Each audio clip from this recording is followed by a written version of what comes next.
ini zamannya berubah. Aku inget proses learn, unlearn, relearn. Itu kan bukan gitu, menurutku.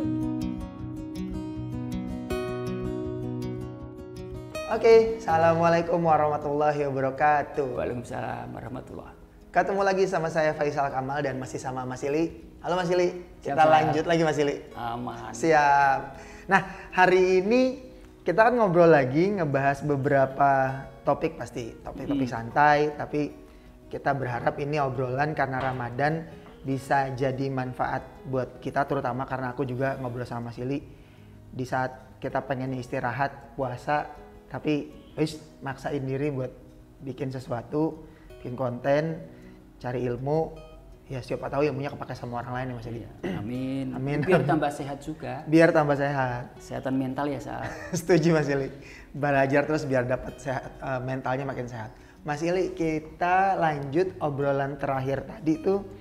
Mas Ili sempat ngomong gini, skill mah gampang. Itu tuh kalau menurut saya di masyarakat biasa itu kan menganggap bahwa skill itu nomor satu. Nomor satu skill, harus punya skill. Bahkan sekolah aja yang dianggap kompetensi itu skill. Sementara di tempat kita kan komponennya banyak ngomongin kompetensi. Nah, ketika skill dianggap nomor satu, paling penting, terus Mas Ili ngomong bahwa skill mah gampang, ini kan kontradiksi sebenarnya. Ya. Nah, tapi kan Mas Ili bisa ngomong gitu karena Mas Ili sudah ngejalanin lebih dari 20 tahun proses pendampingan, entrepreneurship di masyarakat sampai jadi banyak dampingan Mas Ili yang jadi pengusaha berhasil hari ini. Nah, alasannya Mas Ili dianggap skill itu gampang. Iya Mas Ili. Iya. Ya benar, nggak salah juga. Ya. Artinya ketika masyarakat mengatakan bahwa kompetensi itu penting, itu ya penting benar. Ketika memang yang bersangkutan memang kepingin jadi karyawan, nggak salah maksudnya. Tapi begitu di orang memasuki di dunia entrepreneurship, itu tidak semata-mata persoalan skill atau kompetensi yang diutamakan. Tidak hanya soal skill set bolehlah, tapi barangkali yang kita selalu ingatkan di tempat kita, di forum kita, itu mindset kan. Mindset. Kenapa saya bilang begitu Sal? Karena untuk bisa mengakses skill set itu sekarang itu kan begitu sangat mudah. Karena apa? Karena sumber belajar itu dari YouTube, dari Google, dari mengakses komunitas. Kalau khususnya di jaringan rumah usaha di tempat kita, karena jumlahnya sudah ratusan gitu, teman-teman pengusahanya itu kan tinggal ngakses saja, nggak ada masalah dan free of charge kan. Jadi kan semudah itu. Bahkan kita diakses dari masyarakat luar pun kan mau belajar di kita untuk urusan skill itu kan mudah. Makanya begini, boleh mbok tandai, tanya pengusaha-pengusaha besar atau pengusaha-pengusaha siapapun yang berhasil, kenapa dia berhasil? Boleh kamu cek apa yang beliau katakan rata-rata, karena 80% bukan persoalan semata-mata skill set teknis ya maksudnya. Bukan skill teknis. Bukan soal skill teknis tok. Itu iya, tetapi begitu ngomongin bisnis udah kompleks. Ngomongin jadi seorang entrepreneur sudah kompleks. Makanya aku mempercayai 80% keberhasilan dari bisnis itu bukan di semata-mata teknikal, tetapi justru 80% karena persoalan karakter. Yang di situ ada soal integritas, soal etos kerja, soal daya juang, soal konsisten. Yang terlebih lagi adalah soal aku bilang namanya apa? Adversity quotient atau kecerdasan kedayatahanan. Itu yang justru yang mungkin penting. Dan kan kamu jadi bukti juga dalam proses kreatifmu kan. Skill itu kan bisa jadi sambil jalan. Tapi begitu ngomongin etos, integritas, bagaimana kamu berkomunikasi dengan orang lain itu ada dua hal. Satu adalah bagaimana berkomunikasi, pesannya bisa sampai. Tapi bukan hanya itu, bahwa di dalam komunikasi yang kita butuhkan adalah kesungguhan kita, kan di dalam kesungguhan kita untuk ngomong apa atau pesan apa yang mau disampaikan. Ini kan bukan soal semata-mata teknikal. Setuju. Kan gitu? Iya benar. Kamu pelaku juga soalnya dalam hal ini. Iya, berarti ngomongin tadi aku ngulang sih. Berarti memang ketika orang di luar bilang bahwa skill itu penting, Mas Ili membenarkan dan jadi kontekstual ya. Iya. Kalau memang mau jadi karyawan ya pasti pertama harus tes pertamanya masih punya skillnya dulu. Tapi ketika dia mau entrepreneurship, mau jadi pemilik usaha, perlu ditambah, bukan cuma sekedar skill, hard skill and soft skill gitu ya ketemunya bahasanya di luar biasanya orang nyebutnya. Hard skill berarti ngomongin skill teknis, soft skill tuh bisa jadi yang tadi Mas Ili bilang elemennya jadi banyak. Nah di proses selama di komunitas berarti kan orang-orang yang belajar hard skill itu bisa jadi cuma sekedar jadi pintu masuk ya Mas Ili untuk ngejalanin proses kedisiplinan tadi, tanggung jawab tadi, tapi tetap lewat harus pintu masuknya memang akhirnya ngejalanin proses yang skill teknis tadi. Bisa iya. Karena faktanya di tempat kita ada juga yang orang masuk itu bahkan tidak ada keterampilan. Ada kita sebut namanya Odi misalkan. Odi itu sekarang usia berapa? 22, 23, 22 mungkin. Ya 22 mungkin ya. Waktu dia datang ke rumah Sasongko di tempat kita, itu kan yang kita justru stimulasi kan bukan Dik kamu belajar, sekarang bisnis dia kan di dunia ilustrasi, marketnya luar, 100% market dia luar. 100% iya kan? Kemudian yang kita stimulasi waktu itu kan bukan bagaimana di marketingnya dulu, tapi justru di ini ada tiga buku, kamu mau milih baca buku mana dulu.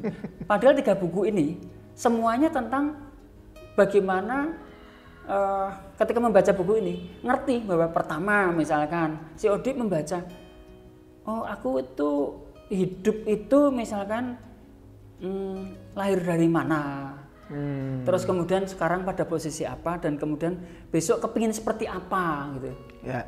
Kan gitu. Terus apa salah satu yang dia baca tuh dia kemarin dulu banget ya, karena dia masuk di tempat kita kan umur 17, lulus SMA langsung masuk kan. Oh 17, dia lulusan 18. SMA soalnya ya. Yang kita bekalkan kan justru karakternya dulu, tapi lewat bacaan, lewat dia bekerja di komunitas, bahkan ngurusin bersih-bersih. Ya kan tahu kamu cerita itu kan. Terus nyapu. Nah, kemudian dia lakukan, baru dia bertanya, ini maksudnya orang belajar bisnis kok disuruh nyapu gitu. Ternyata berkait loh terus sama karakter lo itu. Iya. Mirip sama Mas Akbar kemarin dong Mas Ili ya. Ya kayak dirimu lah, begitu masuk yang aku minta, Sal kamu kan pinter ngomong. Kamu tuh kan aku bilang kan cangkemmu kan lunyu Sal. Tapi saiki justru tugasmu itu bukan kamu tuh ngomong. Makanya waktu itu kan aku minta kamu Sal sama aku, nemeni aku 2-3 bulan jangan nyangkem. Karena aku bilang gitu, catat semua, kalau ada ide endapkan dulu, nanti kita bicarakan. Kalau aku bilang saatnya kamu bicara. Waktu itu kan kamu ngerasain. Padahal itu kan soal karakter. Coba kamu sharing dong soal itu. Iya. Aku ingat banget dulu ketika aku meminta untuk gabung di komunitas, Mas Ili kan awalnya juga nolak kan. Ditolak dengan banyak alasan lah, karena ya pasti membangun keberanianku untuk beneran mau gabung komunitas atau enggak. Serius atau enggak sebenarnya itu. Lah kan usiamu udah usur. Kalau kamu gabung kamu enggak serius kan aku yang takut. Bener Mas. Gampang kaburnya ya kalau orang lebih tua lebih gampang kabur ya karena referensinya udah terlalu banyak. Iya, kamu kan udah terlalu pinter sebelumnya. Iya. Nah, hari itu aku benar-benar memaksa diri untuk serius pengen belajar, karena hal terburuk pun pasti akan aku laluin sama keluarga. Ya itu kemarin kita pernah bahas kan prosesnya bahwa kami keluar dari kota besar itu masuk ke Semarang itu ya memang mau cari kehidupan yang baru, memperbaiki. Nah, perbaikan yang di sini Mas Ili nantangin untuk pertama kan pasti ditolak. Bahkan Mas Ili bilang, aku kasih uang segini, terus tapi syaratnya nggak usah kesini lagi. Dan tetap temenan. Temenan Berarti tetap ini. benar. Tetap temenan, tapi jangan ngomongin belajar atau yang lain-lain karena Mas Ili pasti ngetes seberapa aku serius pengen belajar. Nah, keputusanku hari itu ya bener-bener aku pengen belajar, aku nggak cari pilihan lain. Datang ke sini ya belajar. Nah, syarat yang tadi Mas Ili bilang, karena Mas Ili ngeliat latar belakangku seperti apa di obrolan sebelum-sebelumnya, terus Mas Ili memberikan syarat kalau mau belajar di sini, karena backgroundmu seperti ini, akhirnya Mas Ili memintaku untuk nggak banyak ngomong. Kalau ada sesuatu yang mau disampaikan dicatat, ide-ide apa dicatat, bukan diomongin. Kalau ketemu sesuatu orang ngobrol dan yang lain, yang gak usah ngomong, tapi dicatat. Di situ kan akhirnya aku belajar banget. Dan konflik tau waktu itu dirimu? Pasti Mas, ya, pasti. Ya gimana di Jakarta kerjaannya ngomong kan, tukang dagang, pedagang, pembicara publik, trainer, ngisi training. Iya. Terus tiba-tiba di sini belajarnya nggak usah ngomong. Itu kan benar-benar sesuatu yang ya kalau aku pakai baper mungkin dianggapnya ya udah lari. Iya, pasti di sini malah aku ngerasa punya skillnya di situ atau punya kemampuannya di situ. Tapi ya begitu prosesnya dijalanin dan diendapin terus, akhirnya sadar bahwa ya juga ya, sebetulnya justru kita dikasih 2 telinga 1 mulut kan lebih banyak dengar dibanding ngomong. Justru dengan mendengar, diendapkan, nggak langsung diomongin, ini benar-benar membuat kita mencerna atau memproses. Karena kalau tiba-tiba pengen ngomong kan, aku sempat dengar Mas Ili ngomong, ada orang yang mendengar untuk menjawab, sama mendengar untuk memahami. Yeah. Nah itu kata kuncinya. Mungkin aku diminta Mas Ili saat itu untuk, kamu dengar terus dipahami dulu, nggak usah dengar untuk menjawab. Karena ketika mendengar untuk menjawab, bisa jadi malah bukan untuk paham, tapi untuk jadi lawan tanding ngomong aja. Itu kan nggak penting banget. Bener sih, makanya kan yang justru ketika ngobrol gini ini kan yang penting justru bukan menjawab, ya kan? Kalau menjawab kan tidak pernah habis kita, karena masing-masing merasa pinter kan. Setuju. Tapi begitu kita mendengarkan orang lain karena kepingin memahami, itu kan akan berbeda hasilnya. Apalagi orang datang kepada dirimu dianggap sebagai rujukan gitu. Ya kan yang harus dilakukan justru kita berinfak duluan, justru mendengar, bukan langsung mendikte bahwa ini apa. Sementara kamu bilang ini apa, sebenarnya nggak ngerti potensi dia itu apa. Setuju, mental malah. Ya kan, jadi nggak ketemu. Ya, jadi makanya aku jadi mikirnya gini, Sal. Akhirnya balik lagi ke dunia, penting nggak sih skill atau kompetensi teknikal? Oh iya penting. Tetapi itu jadi pertanyaannya, jadi akhirnya agak melebar ya saya. Nanti justru aku sekarang minta komentarmu gini. Dengan keberlimpahan ilmu-ilmu teknikal atau informasi yang sekarang beredar luar biasa, banyak ada di jurnal lah, ada di YouTube, Google dan sebagainya, itu kan tutorial begitu sangat bagus-bagus. Banyak banget. Untuk orang punya kompetensi itu kan sebenarnya pada akhirnya bahkan tidak diperlukan sekolah. Bahkan. Nah, pertanyaanku pada dirimu, ketika kamu bikin PT Karir Anak itu, apakah benar-benar semata-mata itu diperuntukkan untuk yang kamu bilang, oke, homeschooling itu mungkin kan orang tuanya ada kemampuan membayar. Kemudian kalau PT Karir Anak, oke, kalau di sekolah mungkin dia bayarnya dengan cara, kan kamu PT kan berarti komersial. Pasti Mas, iya, bukan kan? Lembaga sosial toh. Sekalipun memang tidak bisa pragmatis kan. Setuju. Praktis juga kan. Betul. Karena butuh waktu, butuh proses, butuh kamu ingin mencapai titik callingmu tadi yang kemarin terakhir kamu itu ya. Itu kan. Pertanyaanku adalah gini. Hari ini itu beneran masih diperlukan sekolah nggak sih? Nggak, ini biar gangguin yang dengar, yang lihat itu biar keganggu juga. Iya. Ngejawab itu, aku ngomong tentang sekolah penting atau enggak, akhirnya kayak tadi Mas Ili ngomong skill penting atau enggak. Jadi seperti ada konteksnya, ada tempatnya. Kita ngomong sekolah penting apa enggak, sekolah jadi penting jika sekolah bisa melakukan sebuah perubahan atau revolusi pendidikan. Revolusi pendidikan, karena nggak boleh evolusi ya? Nggak boleh evolusi. Kalau evolusi kan bertahap, masih pelan-pelan itu evolusi. Lama ya Saleh? Ya, lama, ada prosesnya dan panjang. Evolusi manusia, evolusi Darwin kan pelan-pelan gitu, dari yang katanya kera jadi manusia, bertahap. Tapi revolusi itu kan langsung. Aku banyak belajar dalam proses merevolusi. Mas Ili berkali-kali ngomong karena usiamu juga udah tua, jadi nggak bisa pakai evolusi. Kelamaan. Nah, kenapa Mas Menteri di di negara ini pun pemerintah melakukan revolusi juga, revolusi pendidikan, pemerintah, presiden ngomong revolusi mental dan lain-lain. Jadi ketika hari ini kenapa mesti revolusi? Ya karena teknologi zamannya lagi cepat banget. Ya, pandemi lagi. Pandemi pula, orang dipaksa untuk bergerak cepat. Nah, ketika pendidikan atau disebut sekolah secara kontekstual, gedung dan tempat belajar akan tetap bisa dipakai jika dia melakukan proses pendidikan itu bukan hanya sekedar memasukkan ilmu pengetahuan, tapi kembali dari kata dasar educate-nya bahwa mengeluarkan apa yang ada di dalam anaknya, potensinya seperti apa, lalu didampingi, dikembangkan, distimulasi terus sampai menjadi titik terbaik yang dia harapkan. Makanya Mas Ili kan bilangnya harapanmu apa? Ya, jangan-jangan harapan ketika dia berharap di sini tujuannya ke sini.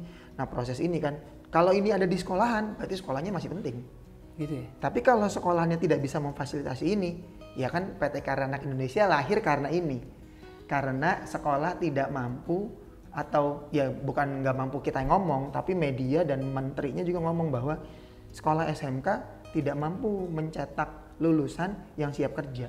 Makanya dia menyandang sebagai penyumbang pengangguran tertinggi. Itu terus-terus jadi isu yang kita kawal supaya sekolah melakukan revolusi pendidikan, terutama SMK ya. Kita ngomong SMK. Karena mereka vokasi, karena memang siswa SMK itu masuk sekolah untuk bisa lulus langsung kerja. Nah, gitu ya. Harusnya gitu kan, memang targetnya itu tuh pemerintah. Ya, targetnya di kompetensi supaya kalau tadi Mas Ili bilang sekolah penting apa enggak, kalau sekolah masih kayak gitu, lah ini kan yang menjadi riak-riak kecil sebelum pandemi dan akhirnya membesar jadi gelombang di mana keluar orang tua jadi tidak lagi percaya sama pihak sekolah. Kenapa? Pandemi kan kocar-kacir Mas Ili, pendidikan. Yang orang-orang yang dianggap guru dan yang lain-lain ternyata tidak siap dengan perubahan cara pengajaran. Di mana mereka ketinggalan sama teknologi, mereka ngajar maunya konvensional, tatap muka, sementara bahaya pandemi membuat semua orang belajar secara digital. Iya kan? Nah, cuma yang mampu akhirnya kan, yang mampu merevolusi cara belajar, yang akhirnya bisa survive di pandemi kemarin. Yang nggak bisa merevolusi cara belajarnya, ya hari ini kehilangan banyak murid kan Mas Ili. Kita punya beberapa teman-teman yang punya sekolahan, terutama sekolah-sekolah yang kecil-kecil tuh, yang mahal tapi kecil, yang kayak bukan jadi sekolah wajib kayak SD, SMP, SMA kan wajib. Orang mau keluar dari sekolah tuh berat. Tapi sekolah-sekolah yang mahal, tapi temen-temenku yang juga ngerasa bahwa ya orang sekolahnya di rumah, yang ngajarin aku, yang ngajarin, lah ngapain bayar mahal-mahal. Nah itu kan bagian dari sekolah mana yang dianggap penting sama tidak penting. Ya, aku jadi pernah dengerin kamu sama beberapa waktu yang lalu kan kepala sekolah kan pada datang juga ke tempat kita datang. Yang dirimu bilang kan ke para guru juga, kepala sekolah juga itu, sekarang itu guru itu posisinya dilematis sebenarnya. Dilematis. Artinya ketika hari ini guru dianggap sebagai muara orang-orang yang mulia, tapi faktanya hari ini mengalami floating yang luar biasa. Floating pengetahuan yang luar biasa hari ini. Ya kan? Begitu sudah masalah teknologi informasi begitu cepat bergerak, berikutnya pandemi menghajar kita. Yang terjadi kan benar-benar kalang kabut kan sekolah-sekolah ini. Dan itu keluhan orang tua kan kita dengar langsung kan. Setuju, benar Mas Ili, benar. Dan ternyata itulah yang sebenarnya aku bilang tadi, apakah sekolah ini menjadi harus ada? Aku bilang sih harus ada, tetapi kan mungkin kelas dasar boleh lah. Tetapi pertanyaannya SMP ini pelajarannya harus seperti apa? Setuju. Kemudian begitu sudah ngomongin SMK atau mulai di usia-usia akil balik, ketika anak-anak tersebut sudah mulai belajar tentang dasar adabnya harus dimiliki, kemudian life skill harus mulai dipahami, bahkan digeluti.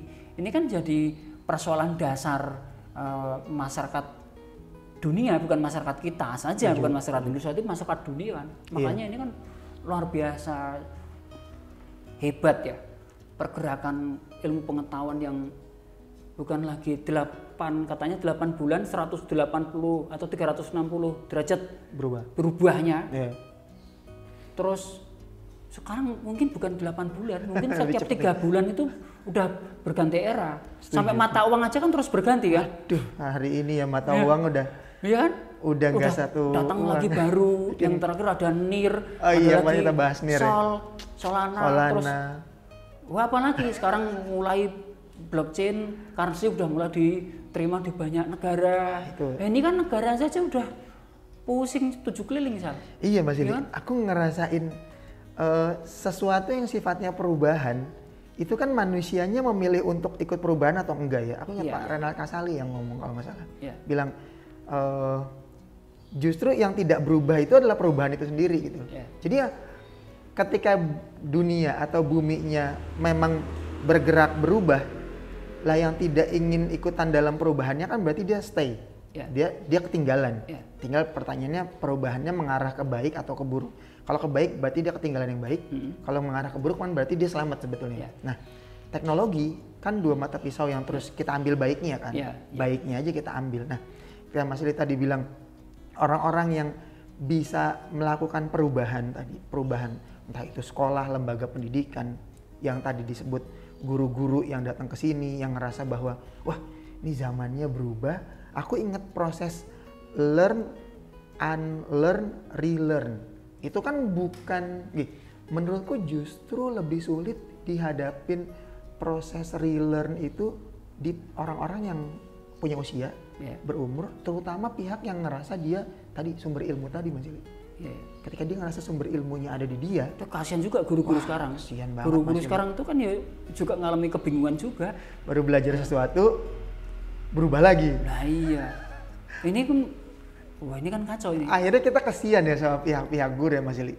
Tapi kan gini, faktanya kan bahkan kita ini kan akhirnya bisa kerjasama dengan sekolah formal. Setuju. Bahkan sekolah formal. Kalau tidak formal kan gampang. Iya kan? Gampang. Kok bisa jalan? Artinya ketika ngomongin regulasi, sepertinya orang bilang jadi hambatan. Kok tidak? Ayo. Iya. Kenapa bisa jalan? Menurutku karena PT Karya Anak Indonesia sendiri ya, entah idenya kita dulu homeschool, sekarang bisa masuk ke lembaga formal, pasti karena pihak itu membutuhkan apa yang kita punya. Menurutku ya Mas Ili. Menurutku pihak sekolah, terutama SMK, butuh apa yang Karir Anak punya hari ini. Terus kita di backup sama komunitas besar di Semarang, makanya kemarin Mas Ili sempat bilang ini bisa dibawa ke kota lain, harusnya bisa menurutku. Karena ide dasarnya adalah solusi atas sebuah problem. Nah, kalau sekolah formal saja butuh sesuatu dari tempat kita, berarti inti besarnya kan tentang tadi kembali ngomongin skill sama kompetensi. Ternyata ini dibutuhkan, ya monggo. Jika memang tujuan dasarnya adalah lulus bisa kerja. Mas Ili tadi ngomongin tentang ya kalau jadi karyawan doang ya gampang. Tapi kalau jadi entrepreneurship kan bisa lebih dari itu Mas Ili. Jadi kalau cuma sekedar skill, cuma jadi karyawannya gampang, tapi tidak skill ini, entrepreneurship, kita bisa beberapa langkah lebih jauh daripada cara kebutuhannya sekolah. Sekolah cuma butuh bisa lulus kerja, jadi karyawan. Kita itu lulus jadi entrepreneurship. Sal, kayaknya ini mesti dibahas sendiri. Artinya gini, ketika dirimu ngomongin pendidikan dan entrepreneurship itu sebenarnya bisa dijoinkan atau digabungkan, di blending. Itu cerita menarik itu sebenarnya yang bisa dielaborasi itu panjang gitu. Kita bahas sesi selanjutnya ya. Kita bahas sesi selanjutnya karena berarti bahasan selanjutnya itu tentang ngomongin gabungan antara bagaimana pendidikan dan bisnis itu satu, harusnya bisa inline gitu bisa ya. Harusnya inline. gitu kan. Iya. Oke. Seru. Makin seru jadinya. Kita tutup dulu sesi ini Mas Ili. Oke. Siap, terima kasih banyak Mas Ili. Sama-sama Sal. Teman-teman terima kasih masih terus bareng sama kami. Sesi ini kita tutup. Kita lanjut ke sesi selanjutnya. Terima kasih. Assalamualaikum warahmatullahi wabarakatuh. Waalaikumsalam warahmatullahi wabarakatuh.